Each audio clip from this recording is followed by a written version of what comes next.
네, 안녕하세요. 유니쌤의 자궁 리셋 한의학 박사 김윤입니다. 자, 임신 준비 중이시라고 하면 성관계는 잘 되시나요? 최근에 한 30대 부부가요, 임신 준비 한약을 지러 오셨는데요. 두 분을 상담을 하다 보니까 여성분이 너무 소극적인 태도를 보이시더라고요. 그래서 뭔가 좀 말을 못하는 게 있는 게 아닌가 싶어서 남편이 일단 나가라고 하고 여성분과 단둘이 상담을 진행하게 되었습니다. 그랬더니 알고 보니 여성분이 성교통이 너무 심해서 부부관계를 피하고 성관계를 거의 못하는 상황이었습니다. 그래서 처음에는 두 분이 다 움츠리고 저희 한의원에 오셨다가 치료가 잘 되면서 부부관계가 상당히 좋아지는 것을 많이 보게 됩니다.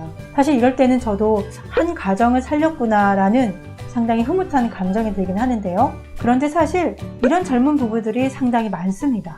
젊은 부부의 성교통의 원인은요, 세 가지로 볼 수가 있습니다. 자, 첫 번째는 질건조증이고요. 두 번째는 질경련이고요. 세 번째는 질염입니다. 과거에는 성교통이 없었지만 최근에 들어서 성교통이 생겼다라고 하면 질건조증일 확률이 상당히 많습니다. 그런데 간혹 처음부터 성관계가 안 되시는 분들이 있어요. 성관계를 10회 정도 시도를 해보았으나 정상 성관계가 안 된다라고 하면 질경련일 확률이 많습니다. 또 만약에 질분비물이라든지 가려움과 같은 증상을 동반을 한다고 하면 이 성교통의 원인이 질염일 가능성이 많은 거죠. 정확한 원인은 상담과 검사를 통해서 알 수가 있습니다. 우선 오늘은 질건조증에 대해서 이야기를 해보려고 해요. 요즘 젊은 여성들은 질건조증이 상당히 많습니다. 그래서 병원에 가면 좀 심리적인 것이 문제가 아니겠느냐 이런 말도 많이 들으세요. 질건조증의 원인은 심리적인 문제가 아니라 질병의 하나입니다. 질건조증이 생기는 원인, 나한테도 이런 증상이 있는지 한번 살펴보실게요. 자, 우선 첫 번째로 선천적으로 에이기 부족한 체질이 있습니다. 보면 여성분들 중에 몸이 너무 차거나 또는 기력이 너무 떨어져 있는 경우, 자궁이 약한 경우에도 생길 수가 있습니다. 두 번째는 과로와 과도한 스트레스가 원인이 될 수가 있어요.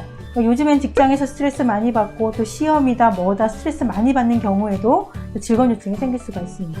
세 번째는 다이어트인데요. 젊은 여성분들 중에 다이어트 관련된 것도 많이 드시죠? 이런 다이어트에 관련된 이런 약이라든지 식품 같은 경우에는 우리 몸속에 있는 지방만 태우는 것이 아니라 점액도 태워서 점액도 말리게 되는 겁니다. 네 번째는 항생제나 또 질정의 과다 사용입니다. 항생제라든지 항히스타민제라든지 질정을 너무 과다하게 사용하시는 경우에 질점막이 건조해질 수 있습니다.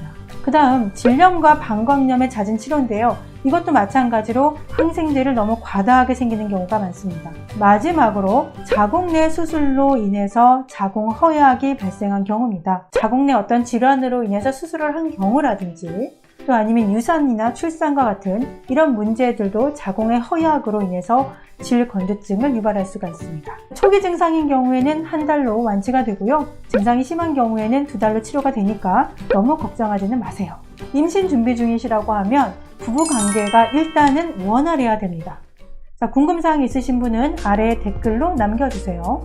유니쌤의 자궁 리셋, 다음에 더 좋은 영상으로 찾아뵙겠습니다. 감사합니다.